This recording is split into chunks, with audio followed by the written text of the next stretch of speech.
Assalamualaikum warahmatullahi wabarakatuh. Hari ini kita akan bercakap tentang tajuk 3.7 Perjuangan Rakyat Menentang Pendudukan Jepun. Semasa pemerintahan Jepun, ramai rakyat hidup dengan sengsara akibat sikap kejam Jepun dalam memerintah. Dua batalion Regimen Askar Melayu pada masa itu telah mengusahakan pertahanan tanah air ketika serangan tentera Jepun. Antaranya, Regimen Askar Melayu sebagai benteng pertahanan tanah air. Semasa pemerintahan tentera Jepun, batalion kedua Regimen Askar Melayu dan tentera British telah bekerjasama dalam menentang pendaratan tentera Jepun di Kelantan pada masa itu. Selain itu juga, Regimen Askar Melayu telah menentang tentera Jepun di Singapura. Jeneral A.E. Percival telah menyifatkan semangat juang ini sebagai semangat juang yang patut dicontohi dan sebagai contoh keteguhan dan ketahanan yang menjadi satu tradisi yang masyhur serta inspirasi kepada generasi yang akan datang supaya mempertahankan tanah air.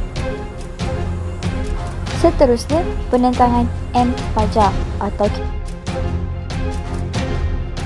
kita boleh kenali sebagai Malayan People's Anti-Japanese Army.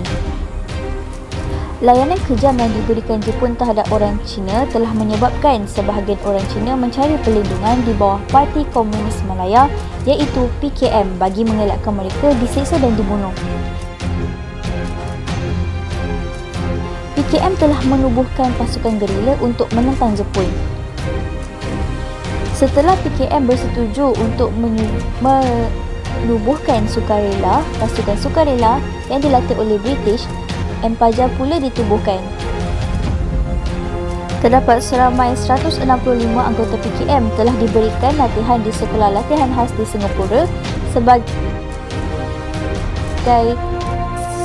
persediaan untuk mensabotaj dan perang gerila terhadap Jepun. Ini merupakan bendera M. Fajar pada masa itu. Terdapat warna merah dan bintang 3 di situ dan berserta tulisan Cina kerana kebanyakan pengikutnya terdiri daripada orang Cina. Seterusnya, kerjasama M. Fajar dan Force 136.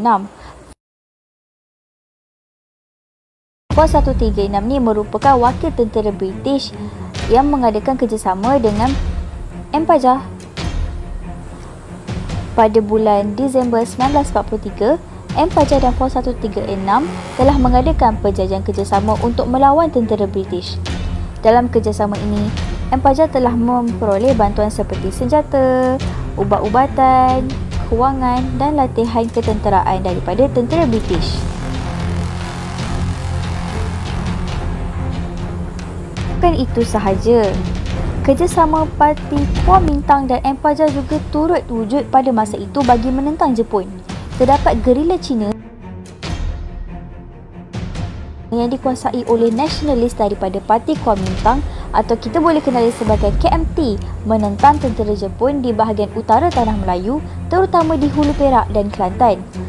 Hal ini mereka telah menubuhkan Overseas Chinese Anti-Japanese Army atau kenali sebagai OKAJA yang dikenali sebagai Tentera Bintang 1.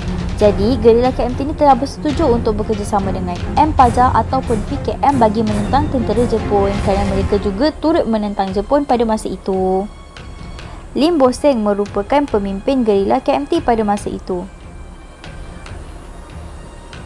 Kalau kamu semua nak tahu, Malayan People's Anti-Japanese Army iaitu M. Fajar merupakan satu gerakan anti-Jepun yang terbesar di Tanah Melayu pada masa itu.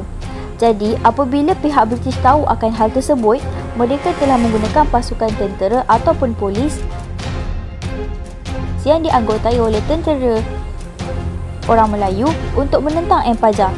Tindakan tentera Jepun telah menimbulkan ketegangan kaum kemudiannya kerana melibatkan ketegangan antara kaum Melayu dan juga kaum Cina. Di sini, kita dapat lihat bagaimana anggota Force 136 yang telah mendapat latihan di India dan Sri Lanka dihantar ke Tanah Melayu melalui kapal selam atau diturunkan melalui payung terjun dari kapal terbang bertujuan mendapatkan sokongan orang Melayu serta menubuhkan pasukan gerila anti-Jepun.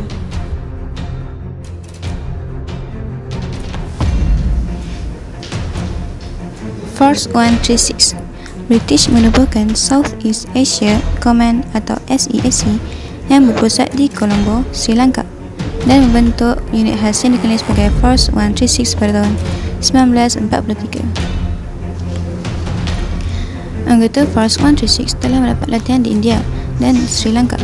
Mereka kemudian dihantar ke Tanah Melayu melalui kapal selam atau terbangkan melalui pentujuan dari kapal terbang bertujuan mendapatkan sokongan orang Melayu serta menubuhkan pasukan gerila anti Jepun.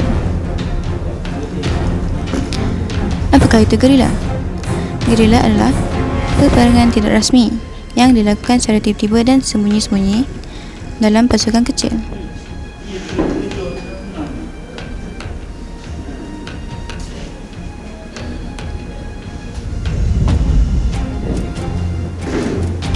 Disember 1944, anggota Force 136 berjaya mendarat di Hulu Perak dengan bantuan pegawai daerah Gerik, Kapten Muhammad Saleh Haji Sulaiman. Askar Melayu setia ditubuhkan.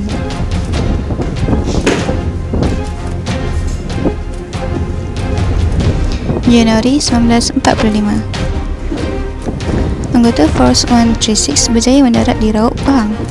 Dengan bantuan penolong pegawai daerah Raub, Yop Wahidin, gerila Wataniah Pahang ditubuhkan. Februari 1945, anggota Force 136 berjaya mendarat di Kampung Kuala Janing, Kedah. Dengan bantuan pegawai daerah Kedah dan Tunku Abdul Rahman, gerila Melayu Kedah dibentuk. Sekian saja, terima kasih.